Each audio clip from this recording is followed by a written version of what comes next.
Hello दोस्तों, मैं प्रेरणादायक कहानी लेकर के आई हूँ जिसमें पूर्ण रूप से पूरी सीख देने वाली होती है। कहानी देखिए कोई भी हो, मज़ेदार हो, छोटी हो, माइथोलॉजिकल हो, हिस्टोरिकल हो, पंचतंत्र की हो, क्या है हर जगह उसमें कुछ ना कुछ सीख रखी रहती है। तभी तो बच्चे इतना खुश होकर के सुनते हैं अपनी, चाहे नानी से, नाना से, दादी से, बाबा से, किसी से भी, घर के बुजुर्ग से।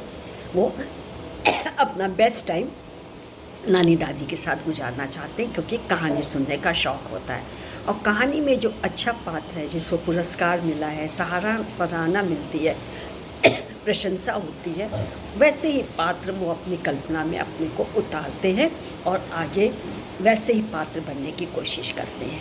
तो क्यों ना हम इन सीख भरी कहानियों से अपने शरीर को, अपनी आत्मा को, अपने मन मस्तिष्क को, अपने शारीरिक और मानसिक स्वास्थ्य को अच्छा कर ले, स्वस्थ बनाए। आज एक कहानी निकाली है मैंने, पिता की प्रार्थना।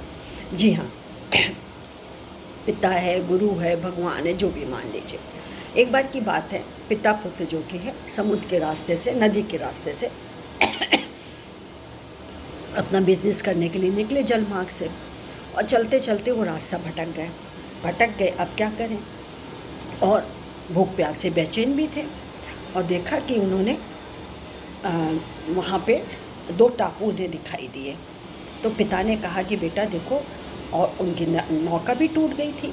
तो उसने कहा कि पिता ने कि बेटा देखो, लगता है ईश्वर के यहाँ का बुलावा आ गया है, और अब हमको सिर्फ प्रार्थना ही बचा सकती है। तो क्यों ना हम लोग अपने अंतिम समय में प्रार्थना करें, ईश्वर की प्रार्थना में समय गुजार दें। तो उसने कहा ठीक है पिताजी, तो ऐसा करिए, एक टापू आप ले जी, एक टापू मैं ले लेता हूँ। दोनों अपने अपने टापू में चले गए।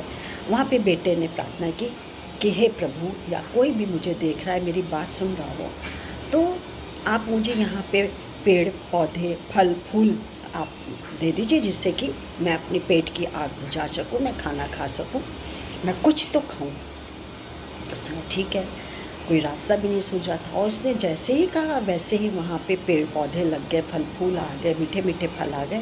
सब बड़ा आश्चर्य हुआ, बड़ी ये तो चमत्कारिक टापू है, फट से मेरे को मिल गया। फिर उसने बात को और आगे बढ़ाया। उसने कहा कि ऐसा करिए कि एक यहाँ पे सुंदर स्त्री को और भेज दीजिए, जिससे कि मैं यहाँ पे अपना परिवार बसा सकूँ। कहने की देर नहीं कि स्त्री आ गई, सुंदर सी बिल्कुल। तो उसको बड़ा आश्चर्य हुआ कि यहाँ तो सारी इच्छा पूरी हो रही है।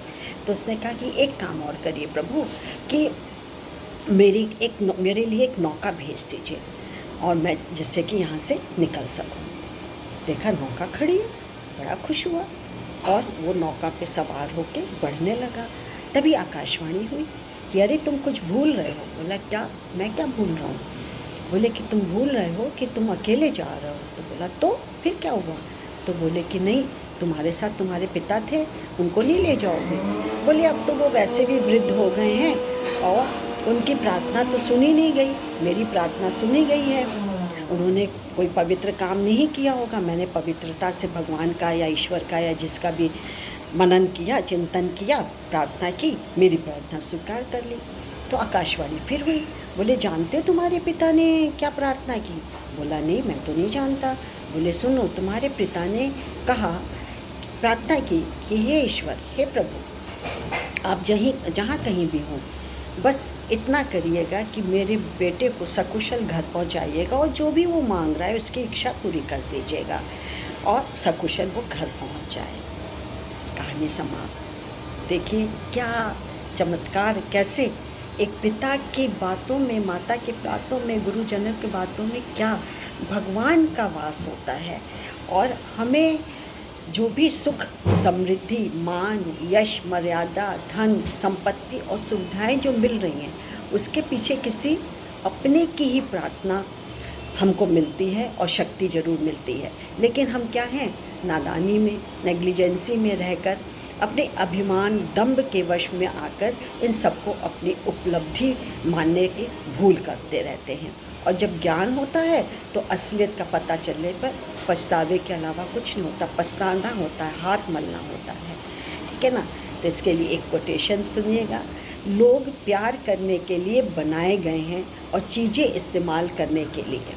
क्या है, लोग तो प्यार करने के लिए बनाए गए और चीज़ें क्या होती हैं हम इस्तेमाल करते हैं। ये दुनिया इसलिए भी उथल पुथल है या उथल पुथल मची हुई है क्योंकि हम चीज़ों से तो प्यार करने लगे हैं और लोगों का इस्तेमाल करने लगे। आमूल चूल परिवर्तन आज देखने को मिल रहा है। कहाँ रिश्ते ऐसे रह गए, कहाँ निभाया एक पुत्र ने अपने पिता के लिए। तो बस यही संदेश पहुंचाना होता है कि आप अपने माता पिता गुरुजनों बड़ों का सम्मान करिए, आदर करिए, उन्हें भी इस मझधार में मत छोड़िए क्योंकि उनकी प्रार्थना में जो दम है, खम है, समृद्धि है, साहस है, वो और किसी में नहीं है।